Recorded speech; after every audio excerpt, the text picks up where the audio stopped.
बताइए शाश्वत। बैठ। Thank you sir. शाश्वत सोनी, पिता का नाम ईश्वर सोनी। जी सर। अच्छा, कहाँ के रहने वाले हैं? सर मैं अंबिकापुर सरगुजा से हूँ सर। यानी पिछड़ा वर्ग में आपने ओबीसी NCL लिखा है। जी सर। तो इसमें तो जाति लिखनी होती है। अच्छा जी सर। है ना, इसमें जाति लिखेंगे आप। जी सर। ठीक है। और ये क्या होता है NCL? Sir non creamy layer. Non creamy layer. क्या क्राइटेरिया है इसका, कितने कैटेगरी में बांटा गया है? सर 2 क्राइटेरिया मेरे को अभी ध्यान नहीं, 2 क्राइटेरिया नहीं है। अच्छा। Creamy layer, non creamy layer, ऐसा बोल रहे हो? हाँ सर। हाँ, नॉन क्रीमी लेयर को कितने क्राइटेरिया में बांटा गया है उसकी पहचान के लिए? सर एक तो सर कि वार्षिक इनकम सर पूरे परिवार की 8,50,000 से कम होनी चाहिए। 8 लाख की 8,50,000? 8 लाख सर, सॉरी। और सर जो फादर या मदर है सर वो फर्स्ट क्लास गवर्नमेंट सर्वेंट नहीं होने चाहिए सर। नहीं होने चाहिए। अगर father first class government servant हैं जो उनका प्रमोशन होने के बाद एट द एज ऑफ 45, तो क्रीमी लेयर में रहेंगे कि नॉन क्रीमी लेयर में रहेंगे? सर जानकारी नहीं है इस बारे में, मैं पढ़ूंगा इसके बारे में जाकर सर। नहीं पढ़े हैं? अच्छा, आप शाश्वत हैं और पिता का नाम ईश्वर है। क्या ईश्वर शाश्वत है? जी सर, ईश्वर शाश्वत है सर। और शाश्वत ईश्वर है? सर शाश्वत भी सर, ईश्वर शाश्वत है सर। ईश्वर शाश्वत। जी सर। ठीक। किसने माना है कि ईश्वर शाश्वत है? सर जो श्री शंकराचार्य जी हैं सर, उन्होंने माना है सर। अच्छा, शंकराचार्य जी ने ब्रह्म और ईश्वर के बीच में क्या भेद बताया है? सर जो गुणों के सहित ब्रह्म है उन्हें सर ईश्वर बताया गया। अच्छा, सगुण ब्रह्म ईश्वर है। और ब्रह्म क्या है? सर ब्रह्म निर्गुण है। निर्गुण है। जी सर। तो उन्होंने क्यों बताया? वो तो अद्वैतवादी थे। सर उनका ये कहना है सर कि जो माया का जो आवरण है सर, उसकी वजह से सर हम लोग चीज़ों को जैसी है वैसे नहीं देख पाते हैं, मगर असलियत में सर सब कुछ ब्रह्म का ही रूप है जो सब कुछ हम लोग देख रहे हैं। क्या आप इस संसार में कोई चीज़ शाश्वत देखते हैं? सर प्रकृति सर रूपांतरित होती है, पर सर वो कभी भी खत्म नहीं होगी सर, तो उसे एक रूप में सर शाश्वत मान सकते हैं। तो पूरा ग्रह खत्म हो जाता है, नक्षत्र खत्म हो जाता है, आप बोलते हो प्रकृति खत्म नहीं होती? हो जाता है ना खत्म। हाँ सर। पूरा सौर मंडल खत्म हो जाता है। जी। गौतम बुद्ध का क्या मानना है? कौन सी चीज़ को उन्होंने शाश्वत माना है? सर चेतना का प्रवाह को उन्होंने सर शाश्वत माना है। प्रवाह को? सर जो सर जैसा वेद सर आत्मा के बारे में वर्णन करते हैं सर, वो उस आत्मा को शाश्वत नहीं मानते, परंतु सर जो चेतना का प्रवाह है सर, जैसे वो एग्जाम्पल देते हैं कि जैसे नदी बहती रहती है, उसी प्रकार से चेतना का प्रवाह होता रहता है। प्रवाह है तो फिर कैसे शाश्वत? सर मैं यही याद कर। यही मान। ठीक है। आप अंबिकापुर से हैं? जी सर। अंबिकापुर सरगुजा प्रॉपर से हैं? अंबिकापुर से? हाँ सर, अंबिकापुर। सरगुजा संभाग में कितने जिले हो गए हैं आप? सरगुजा संभाग में सर एक तो कोरिया और सूरज। संख्या में बताइए फटाक से। 5 सर। 5? कुछ कम बता रहे हैं आप सर, थोड़ा ब्लैंक हो जा रहा है सर, दिमाग याद नहीं आ पा रहा है। आप बहुत सारे नाम पहने? जी सर। क्यों पहने? सर मेरा एक्चुअल में सर एक्सीडेंट हो गया था, तो घर वाले लोग मानते हैं सर एस्ट्रोलॉजी में, उन्होंने पहनाया है सर। मैं मूंगा पहना है? जी सर। कहाँ मिलती है मूंगे चट्टानें भारत में? सर समुद्र के अंदर में मूंगा प्राप्त होता है सर। अंडमान निकोबार में सर मूंगे की पत्थर मिलते हैं कोरल रीफ्स में। एक्सीडेंट होने के बाद पहना है? जी सर। तो उनको आशंका थी कि दोबारा एक्सीडेंट होगा?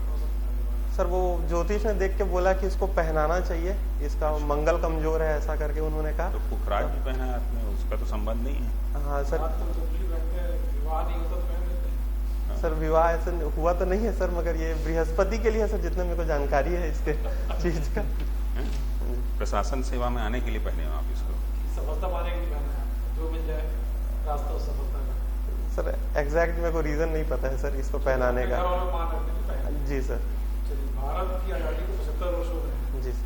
3 बड़े अचीवमेंट बताइए भारत में, 3 बड़ी कमियां बताइए आज ये नहीं कर पाए। सर सबसे पहला अचीवमेंट सर कि जो हम लोगों ने डेमोक्रेसी स्थापित करी थी सर, वो पूरे दुनिया के लिए एक प्रकार का सर एग्जाम्पल बन के खड़ा हो गया है। सर दूसरी सर हम लोग खुद सेल्फ कैपेबल हो गए हैं सर। इतनी जनसंख्या बढ़ने के बाद भी आज सर भारत जो है वो अपना ग्रेनरी खुद प्रोड्यूस कर पाता है इतनी बड़ी जनसंख्या को पालन पोषण के लिए। तीसरा सर शिक्षा के क्षेत्र में काफ़ी सुधार हुआ है सर। जिस समय भारत आज़ाद हुआ था तो लिटरेसी रेट बहुत ही कम सर 20% के करीब थी। आज उसे हमने बहुत हद तक सर आगे बढ़ाने के में सफलता प्राप्त की है। सर कमियां में सर पहला कि सर जो गरीबी और मेल न्यूट्रिशन है सर उसमें अभी भी बहुत काम किया जाना बाकी है। दूसरा सर मुझे लगता है कि भारत में सर बेरोजगारी की नेशनल लेवल पे एक बड़ी समस्या है, जिसे सर युवाओं का इतने ज़्यादा युवा होने के बाद भी सर ह्यूमन रिसोर्स को हम लोग प्रॉपर वे में यूटिलाइज नहीं कर पा रहे हैं। तो सर बेरोजगारी की समस्या एक दूसरी समस्या मानता हूँ। तीसरा सर जो ब्रेन ड्रेन की समस्या है उसको भी मैं सर एक चुनौती मानता हूँ भारत के सामने। लोकतंत्र का आपने विशेषता बताया भारत की, आज के संदर्भ में लोकतंत्र में क्या बड़ी खामियां दिखती हैं भारतीय लोकतंत्र में? सर खामी में एक तो सर जो करप्शन है सर वो देखता हूँ सर कि जो कॉरपोरेट हाउसेज हैं वो नेताओं को बैकिंग करके चुनाव जिताने की सर क्षमता कई बार ऐसे देखा गया है। दूसरा सर जो कॉर्पोरेट सेक्टर नेताओं की बैकिंग करके चुनाव जिता रहे हैं, मतलब आप कह रहे हैं कि लोकतंत्र पैसे में बिका हुआ है? नहीं सर, एक कमी महसूस करता हूँ सर जिसमें और सर पारदर्शिता लानी चाहिए। नेता का नाम बताइए जो पैसे के बल पे चुनाव जीते। सर किसी नेता को पर्टिकुलर नहीं सर, पर मैं कहने का आशा था सर कि चुनाव में जो फंडिंग की जाती है सर उसे और ज़्यादा पारदर्शी बनाने से सर डेमोक्रेसी को मुझे लगता है कि मजबूती और ज़्यादा मिलेगी। और सर पॉलिटिकल सिनेरियो में और क्या बड़ा खामी दिखेगा? सर रीजनलिज्म की एक खामी मैं सर देख पाता हूँ कि सर जो क्षेत्रीय नेता हैं वो क्षेत्रीय मांगों को लेके ज़्यादा सजग रहते हैं, पर सर जो नेशनल नीड्स हैं उसके लिए सर जी सर सरकार बदल जाती है। हाँ सर, दल बदल बहुत बड़ी। रीजनल जो डिमांड है उसको आप अनुचित मानते हैं? सर सिर्फ रीजन के बारे में प्राथमिकता ना देके सर देश को प्राथमिकता देना चाहिए। और सर तुष्टीकरण की राजनीति के बजाय सर विकास की राजनीति मुझे लगता है सर ज़्यादा बेहतर होगी। तुष्टीकरण की राजनीति से क्या आशा है आपका? सर जैसे सर रिजर्वेशन को बढ़ाया जा रहा है सर समय समय पे, और जैसे SC/ST रिजर्वेशन। जी सर, ये आपको गलत लगता है? सर मुझे लगता है कि इसमें भी एक सर क्रीमी लेयर जैसा कॉन्सेप्ट लेके आना चाहिए सरकार को, ताकि सर जो लोग रिजर्वेशन से लाभ प्राप्त कर चुके हैं वो सर और नए लोगों को मौका मिल सके उनके रिजर्वेशन में। साथ साथ आपने 91 में आपका बर्थ है और 2014 में कर लिया था सिविल इंजीनियरिंग। जी सर। इसके बाद 2020 में आपने MTech किया। जी। ये इतना गैप क्यों है? सर मैं एक्चुअल में तैयारी कर रहा था PSC की लगातार 2014 से, और फिर सर मैंने MTech सर 2016 में ज्वाइन किया था। क्यों PSC की तैयारी कर रहे थे, कुछ नहीं हुआ? सर 2 बार मेंस लिखने का इससे पहले अवसर प्राप्त हुआ था सर, पर क्वालिफाई नहीं कर पाया। ये फर्स्ट टाइम है मेरा सर जो मैं इंटरव्यू तक। जी सर। शाश्वत, आपने लिखा है कि आप जॉब कर रहे थे अभी तक, मतलब आवास प्रेरक के रूप में। जी ठीक है। और कौन सी संस्था? सूडा लिखा आपने। सूडा का फुल फॉर्म क्या है? Sir state urban development agency. अच्छा, इनका काम क्या होता है आवास प्रेरकों का? सर हम लोगों का काम जो प्रधानमंत्री आवास योजना अर्बन के तहत जितने भी सर घर बन रहे हैं उनका sir quality monitoring, geotag accept करना तथा फंड को सही व्यक्ति तक पहुंच रहा है कि नहीं सुनिश्चित करना। सर इस प्रकार का ओवरऑल हम लोगों। तो आप ये बताइए, प्रधानमंत्री आवास योजना जिसमें रूरल हो चाहे अर्बन हो, इस पूरी योजना में आपको कुछ खामी नजर आती है? सर हाँ, 2-3 खामी सर मुझे लगती है। बताइए। एक तो सर स्टेट फंड्स की कमी की वजह से ये योजना जिस रफ्तार से आगे बढ़नी चाहिए थी वो नहीं बढ़ पाई। ठीक है। सर दूसरी चीज़ मुझे लगता है कि जो सर इसका एक घटक जो BLC है, बेनिफिशियरी लेड कंस्ट्रक्शन करके, इसमें सर जो निर्माण कराया जाता है वो स्थानीय सर जो लोग हैं वही करते हैं। तो उसमें सर जो मापदंड एक सिविल इंजीनियर के तौर पे उचित होता है, मुझे लगता है कि कई जगह वो नहीं पूरा किया जा पाता है। सर तीसरा जो मुझे लगता है कि अंशदान लिया जाता है उसे भी कई लोग देने में समर्थ नहीं होते हैं। तो मुझे लगता है सर कि जब सरकार इतनी मदद कर रही है तो अंशदान वाले जो घटक है उसको भी सरकार को ख़त्म कर देना चाहिए।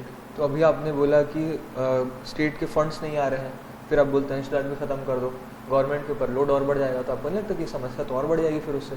सर जो बेनिफिशियरी सेलेक्ट किए जाते हैं सर, उसको और बेटर वे में किया जा सकता है। कैसे?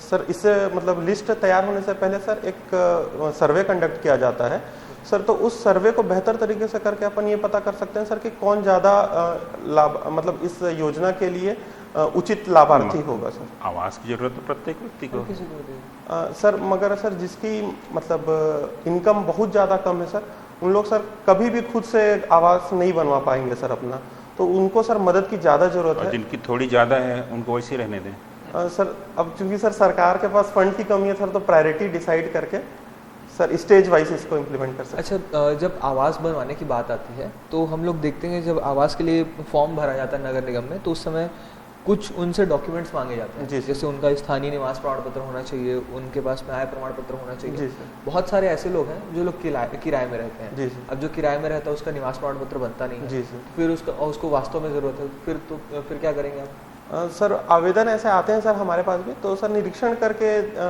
इसका मतलब मामले का निपटारा सीएमओ सर के लेवल पे कर दिया जा सकता है सर। इसमें भ्रष्टाचार की गुंजाइश है?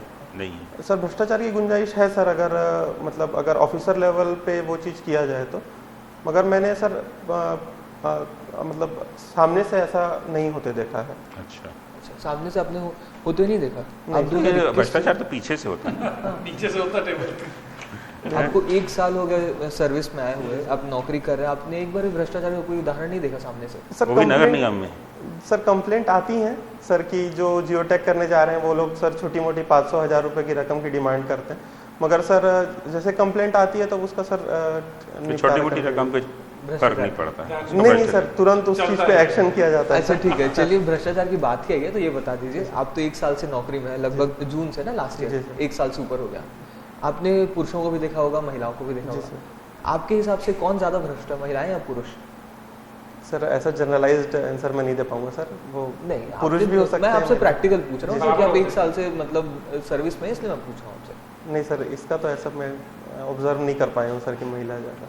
नहीं, ऑब्जर्व तो किया, आप बोलना नहीं चाह रहे? नहीं सर, ऐसा मतलब सर करने के लिए तो महिला भी कर सकती है, पुरुष भी कर सकता है सर। जेंडर बेस्ड सर कैसे परीक्षा के ऊपर है। अच्छा ठीक है, चलिए।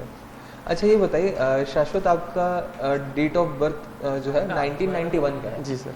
1991 इंडियन इकोनॉमी के हिसाब से बहुत रिमार्केबल ईयर माना जाता है, जी क्यों सर। माना जाता है सर को बताइए? सर 1991 में एलपीजी रिफॉर्म्स हुए थे, लिबरलाइजेशन, प्राइवेटाइजेशन और ग्लोबलाइजेशन रिफॉर्म्स हुए थे सर, इसलिए महत्वपूर्ण माना जाता ग्लोबलाइजेशन में क्या क्या काम किया गया, कौन कौन से निर्णय लिए गए, वो बता दीजिए बिंदुवार। है। जी सर, पहला तो फॉरेन डायरेक्ट इन्वेस्टमेंट को सर अलाउ किया गया। अलाउ किया, ठीक है। सर दूसरी चीज़ है सर, फॉरेन कंपनीज का सर भारत में एंट्री हुई सर। वही तो सेम हो गया। हाँ। एफडीआई सर टेक्नोलॉजी के स्तर पे भी सर मैं अनुमान लगा के बता सकता हूँ क्या? अरे भाई आपका 91 है, आप ये परीक्षा में पढ़ते भी हैं, इसमें काहे कि अनुमान लगाने के बाद? सर यही याद आ पा रहा है। केवल फॉरेन डायरेक्ट इन्वेस्टमेंट, वो भी कंपनियों का